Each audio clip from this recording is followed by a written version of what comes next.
আমি ভেবেছিলাম আমাকে সমবেদনা জানাতে এসেছে, কিন্তু বললো আমার ভাইকে মেরে শান্তি হলো। তো মা, কি? ওরা আমাকে ওর মৃত্যুর জন্য দোষারোপ করলো। আহমেদ তো রোড অ্যাক্সিডেন্টে মারা গেছে।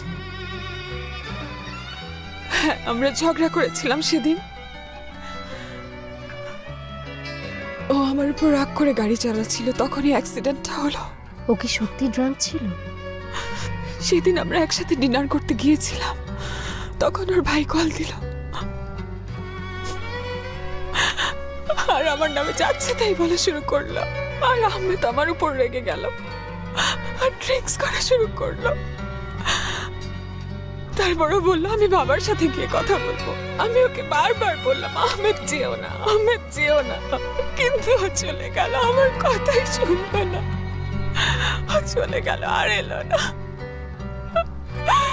আর ফিরে এলো না কখনো।